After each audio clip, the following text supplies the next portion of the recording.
ஏன்னா இப்போ கோர்ட்ல இருந்து கன்ஃபர்மேஷன் லெட்டர் வந்திருக்கு.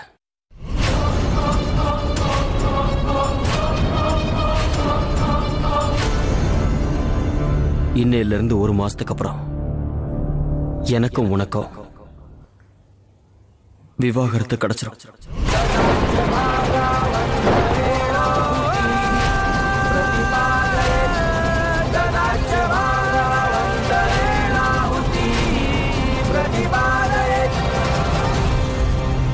நீ போனதுக்கு அப்புறம் நான் நிறைய யோசிச்சேன். நீ என்கிட்ட சொன்ன எல்லா விஷயத்தையும் நான் ஒத்துக்கிறேன் சீமா. நல்லதுதான். ஏன்னா வேரோட விழுந்த மரத்தை மறுபடியும் நட்டு வைக்கணும்னு நினைச்சா அது என்னைக்குமே நடக்காத காரியம். நம்ம உறவும் வேரோட விழுந்த மரம் மாதிரி தான். இனிமே அது என்னைக்கும் நினைச்சு நிக்காத. எந்த உறவுல எதுவுமே மிச்சம் இல்லையோ அதுக்கப்புறம் அது முடிவுக்கு வர்றதுதான் நல்லது.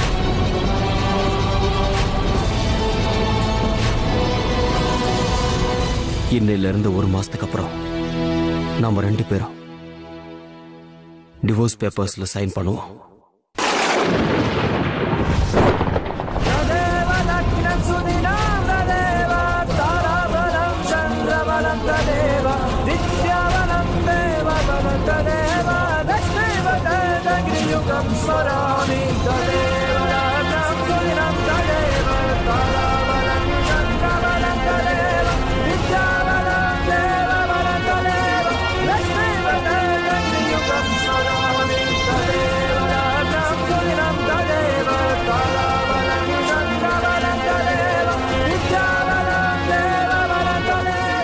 நீங்க எல்லாரும் ஏன் இவ்வளவு அதிர்ச்சியா இருக்கீங்க?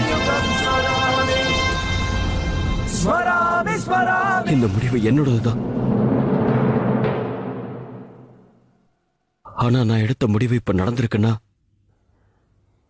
அதுக்கு சீமாவும் முக்கியமான காரணம்.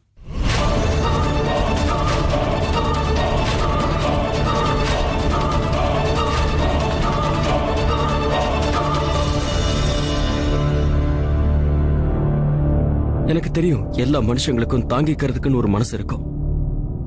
ஆனா நான் செஞ்ச குற்றத்தை தாங்கிக்கிறது ரொம்ப கஷ்டமான விஷயம்தான். அதனால சீமாவால என்ன மன்னிக்கவே முடியாது. இதுக்கு மேல என்னாலேயே அவ முகத்துல முடிக்க முடியாது. எனக்கு ரொம்ப அசிங்கமா இருக்கு. எனக்கே என் மேல வெறுப்பு வந்துருச்சு. இப்பவும் நான் ஏன் உயிரோட இருக்கேன்னு தோணுது. என்னால தாங்கிக்க முடியாமதான் இன்னைக்கு நான் தற்கொலை பண்ணிக்கலான்னு போனேன்.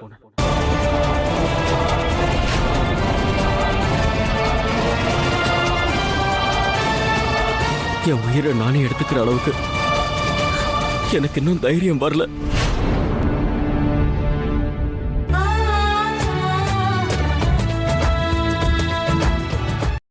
மரணம் எனக்கு சரியான தண்டனையா இருக்கலாம். ஆனா நான் செஞ்ச தப்புக்கு என்ன தண்டனை தெரியுமா? இது எல்லாத்தையும் தாங்கிக்கிட்டு நான் வாழணும்.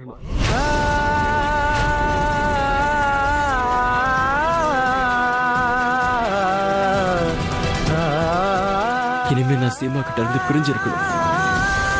அதுதான் எனக்கு கிடைச்ச தண்டனை.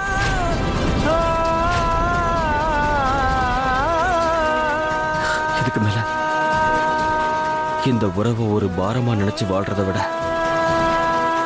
நாங்க பிரியறதுதான் நல்லது.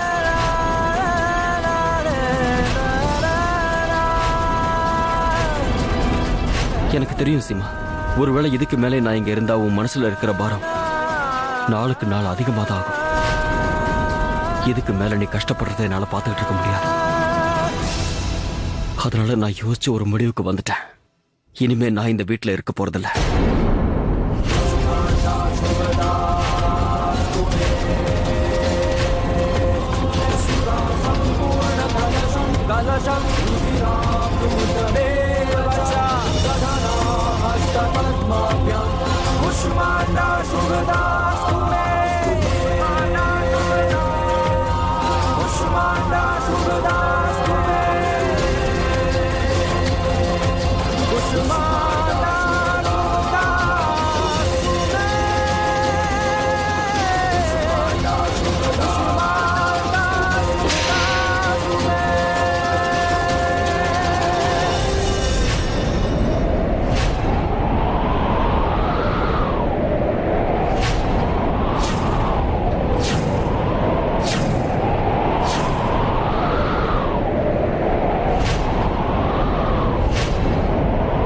நீ வீட்டை விட்டு போக நினைக்கிறியா? எதனாலப்பா உன்னோட குற்றத்தை ஒத்துக்கிற? நீ செஞ்சது குற்றம் இல்ல, பெரிய பாவத்தை செஞ்சிருக்க. உன்னோட மனைவிக்கு அநியாயத்தை செஞ்சிருக்க. செய்யற தவறையெல்லாம் செஞ்சுட்டு வீட்டை விட்டு போயிட்டா அது நியாயமாயிடும் நினைக்கிறியா நீ? உன்னோட பாவத்துக்கு இதுதான் பிராயச்சித்தமா? பிரேம், நீ தவறா நினைச்சுக்கிட்டு இருக்கிற. ஏற்பட்ட பிரச்சனையை சரி செய்யாம இன்னும் அதிகமாக்கிக்கிட்டு இருக்க. நீ இந்த வீட்டை விட்டு போறதுதான் உனக்கு தண்டனையா இருக்கும்னு நீ நினைச்சுக்கிட்டு இருக்கிறியா? இல்ல பிரேம், நீ எனக்கு தண்டனை கொடுக்கறதோட இந்த குடும்பத்துக்கும் தண்டனை கொடுக்கற, உன்னோட மனைவிக்கும் தண்டனை கொடுக்கற. நீ செஞ்ச பாவத்துக்கெல்லாம் இதுதான் பரிகாரம்னு நினைக்கிறியா? ஏன் பிரேம், உனக்கு ஏன் புரியவே மாட்டேங்குது? இதுக்கு அது தீர்வு இல்ல. பிரேம், நீங்க ஏற்கனவே நிறைய தப்புகளை செஞ்சிட்டீங்க. அதனால இப்போ அந்த தப்ப திருத்துறங்கிற பேர்ல பெரிய தப்பு பண்ணிக்கிட்டு இருக்கீங்க. பிரேம், இங்க பாருங்க. ஒரு குடும்பத்தை எப்போ ஒருத்தன் வெளியே போறானோ அப்ப அவனோட சேர்த்து வீட்டு சந்தோஷங்கள், எதிர்பார்ப்புகள் எல்லாமே போயிடும். என் கூட இருக்க கூடாதுன்னு நினைக்கிறீங்கல்ல? சரி, அப்ப இந்த வீட்டை விட்டு ஒருத்தவங்க போய் தான் ஆகணும்னா நான் போறேன் பிரேம்.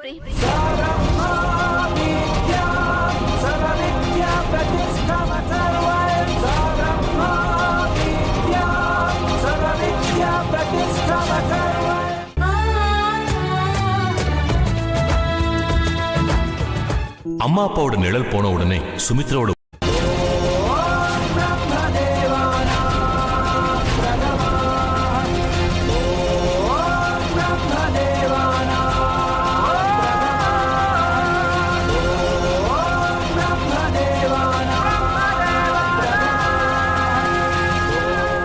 இப்படி எல்லாம் பேசுற சீமா, நீங்க வீட்டை விட்டு போகணுங்கிற?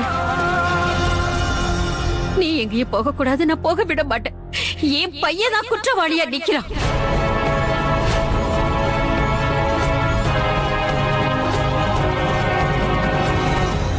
அவனோட அம்மாவான நான் உன்னை வேண்டி கேட்டுக்கிறேன் சீமா. குற்றம் செஞ்ச அவனை நீ மன்னிச்சிரு சீமா. அவனுக்கு ஒரு வாய்ப்பு கொடு.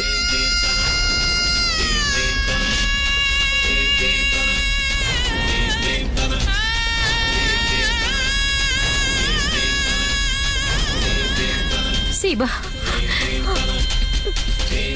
பிரேமுக்கு இந்த வீட்டுல எந்த அளவுக்கு உரிமை இருக்கும் அதே அளவுக்கு உனக்கு இருக்குமா? பிரேம் இந்த குடும்பத்தோட அசைக்க முடியாத நம்பிக்கைடா. அதே மாதிரி நீ இல்லாம இந்த குடும்பம் நல்லா இருக்காதும்மா.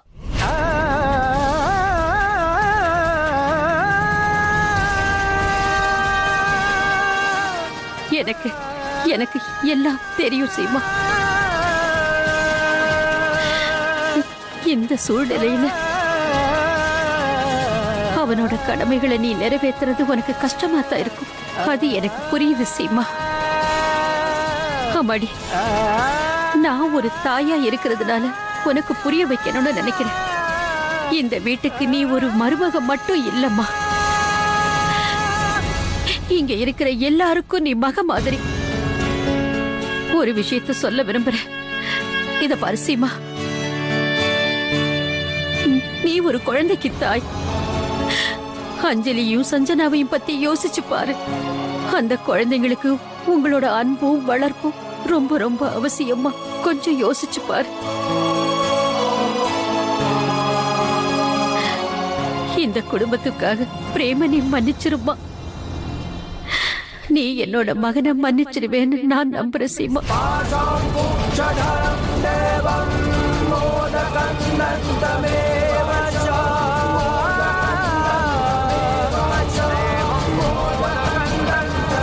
சீமா, அம்மா சொல்றது சரிதான்.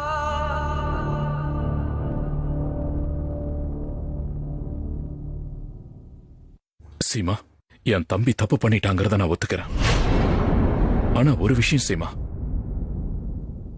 என் தம்பி மனசால கெட்டவன் இல்ல. அப்புறம் இன்னொரு விஷயம், அவனோட அதே மனசு உன்னை அளவுக்கு அதிகமா காதலிச்சுக்கிட்டு இருக்க. அப்புறம் எந்த விஷயம் உனக்கு தெரியும் நினைக்கிறான்? அவ என்னெல்லாம் செஞ்சானோ அதெல்லாம் கட்டாய சூழ்நிலையால தான் செஞ்சிருக்கான். சீமா, மனுஷங்க உறவுகளை பார்த்து சுலபமா முகத்தை திருப்பிக்குவாங்க.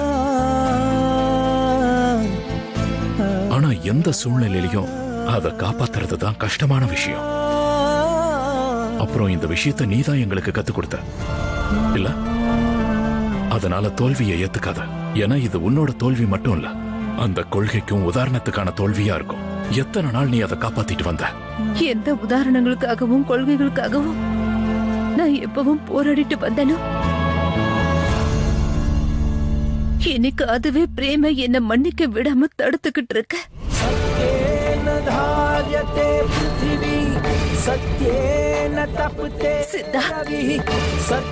எந்த உறவோட புனிதம் அப்புறம் நேர்மையை பத்தி கர்வப்பட்டுட்டு இருந்தேனோ,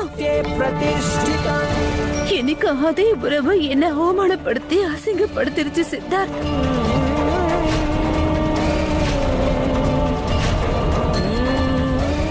எந்த உறவு நம்பிக்கையோட சின்னமாவும் பாசத்தோட சின்னமாவும் இருந்துச்சோ அது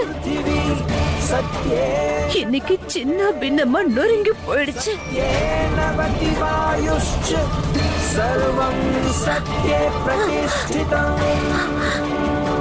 நான் உங்களை ஒண்ணு கேட்கவா? இப்ப நான் இருக்கிறேன் அதே சூழ்நிலையில ஜானவி இருந்திருந்தா நீங்க என்ன சொல்லிருப்பீங்க? அப்பவும் இதையேதான் நீங்க அவகிட்ட சொல்லிருப்பீங்களா? சொல்லுங்க. இல்ல சித்தார்த், அப்பா அவளோட இந்த முடிவுக்கு நீங்க அவளுக்கு துணையா இருந்திருப்பீங்க. இப்ப சொல்லுங்க, நான் என்ன பண்ணட்டும்?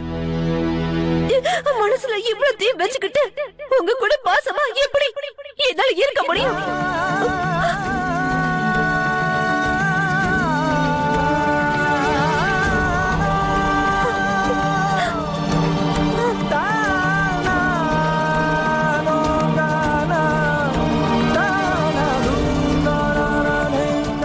இக்கட்டான சூழ்நிலை எனக்கு புரியுது ரோகிணி.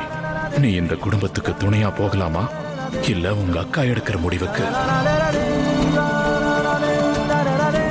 துணையா இருந்து மரியாதை கொடுக்கலாமாங்கிற குழப்பத்தில் இருக்கிற ரோகிணி.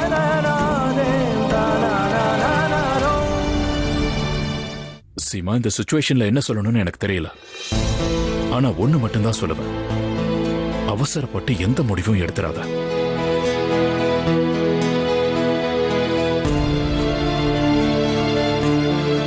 சீமாண்ணி பிரேமண்ணாவுக்கு. சீமா, உனக்கு ஏன் இவ்வளவு கோவம்னு எனக்கு தெரியல. நீ எல்லாத்தையுமே மறந்துடு. இங்க பாரு சீமா, எங்களால நீ இல்லாமலும் வாழ முடியாது, அப்புறம் பிரேம் இல்லாமலும் வாழ முடியாது. ஒருவேளை நீங்க 2 பேரும் பிரிஞ்சு போயிட்டீங்கன்னா அப்புறம் இந்த குடும்பமே செதஞ்சு போயிடும். இங்க யாராலையும் அதை தாங்க முடியாது.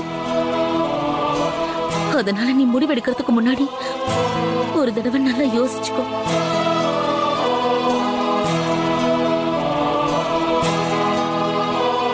அம்மா, நீங்க ஏமா எதுவும் சொல்லாம இருக்கீங்க? நீங்க சீமா கிட்ட சொன்னீங்கன்னா உங்க பேச்ச கேட்காம அவ இருந்ததில்ல.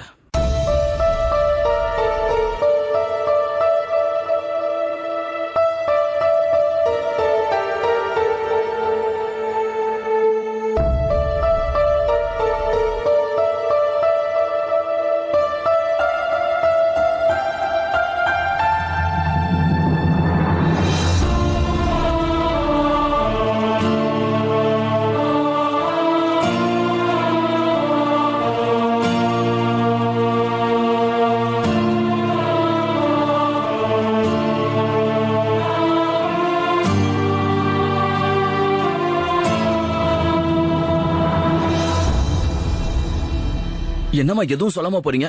நீங்க சீமா கிட்ட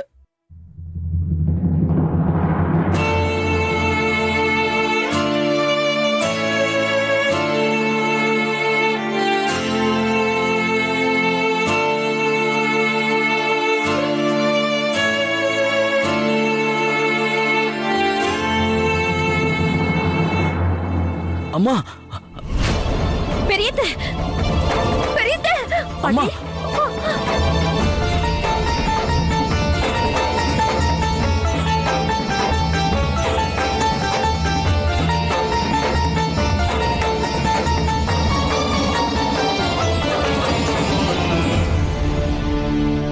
எப்போ கணவன் மனைவி உறவு சேருதோ அப்ப 2 குடும்பத்துல இருக்கிறவங்க எல்லாரும் ரொம்ப சந்தோஷமா இருப்பாங்க. அதே கணவன் மனைவிக்குள்ள விரிசல் வந்து தனித்தனியா பிரிஞ்சிட்டாங்கன்னா அந்த கணவன் மனைவியோட எதிர்காலம் ரொம்ப கேள்விக்குறியா ஆயிடும். அவங்களோட உறவுலதான் அவங்களோட எதிர்காலமே அடங்கியிருக்கு. வாழ்க்கையோட சின்ன சின்ன சந்தோஷம், துக்கம், கஷ்டங்கள், ஒருத்தருக்கு ஒருத்தர் விட்டு கொடுக்கறது, இது எல்லாமே ஒன்னா சேர்ந்து அந்த 4 செவத்துக்குள்ளதான் இருக்கணும். நான் என்ன சொல்ல வரேன்னா, இன்னைக்கு பிரேமும் சீமாவும் இருக்கிற நிலைமைய நாம கண்கூடா பாத்துக்கிட்டு இருக்கோம். அந்த உறவை காப்பாத்தணுமா இல்ல உடைக்கணுமான்னு இதுக்கான முடிவை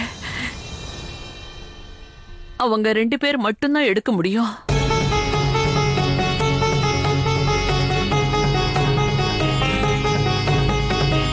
நம்ம குடும்பத்தில் இருக்கிற மத்தவங்க வேணும்னா அவங்களுக்கு புரிய வைக்க முடியும். எது தப்பான முடிவு எது சரியான முடிவுன்னு அவங்களுக்கு சொல்லி புரிய வைக்கணும். முடிவு இல்ல, அவங்க 2 பேரோட முடிவை நிச்சயமா நாங்க எடுக்க முடியாது.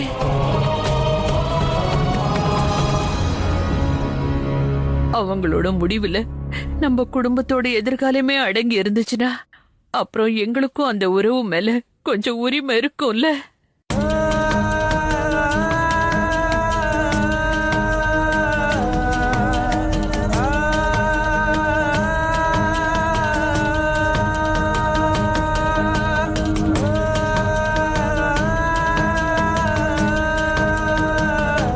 சரி, அதனால பிரேமுக்கும் சீமாவுக்கும் அவங்களோட முடிவை சொல்றதுக்கு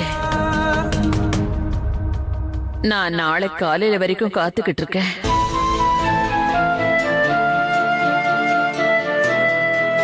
அப்புறம் இதே நேரம்தான் நம்ம குடும்பத்துல இருக்கிற எல்லாருக்கும் இருக்கும். பிரேமுக்கும் சீமாவுக்கும் இருக்கிற இடைவெளி எவ்வளவு தூரம் இருக்குன்னு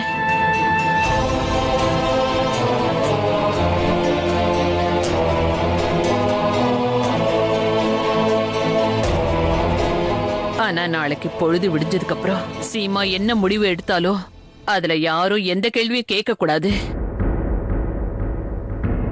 அதுக்கப்புறம் அந்த முடிவை மாத்துறதுக்கு யாரும் யோசனையும் சொல்லக்கூடாது.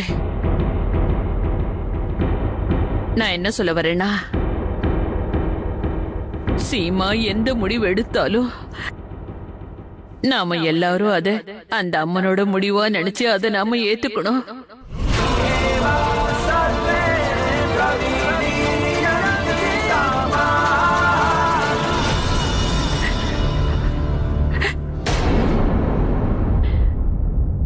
நான் இப்போ நம்ம சீமாவும் பிரேமோட முடிவை நான் அந்த தாய் கையில ஒப்படைச்சிடுறேன்.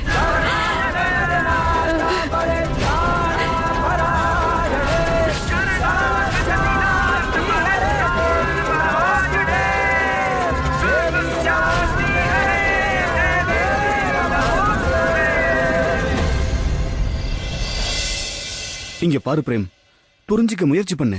இந்த மாதிரி முடிவெல்லாம் அவசரமா எடுத்துடக்கூடாது பிரேம். ஆமா பிரேம், நீ மூளையை கூலாய்க்கிட்டு நிதானமா யோசிக்க வேண்டிய நேரம். ஆமா பிரேம், நிச்சயமா சீமா டைவர்ஸ்க்கு ஒத்துக்க மாட்டான்னு தான் நான் நினைக்கிறேன். நீங்க சொல்றதை என்னால புரிஞ்சுக்க முடியுது. ஆனா தயவு செஞ்சு நான் சொல்றதை நீங்க புரிஞ்சுக்கங்க.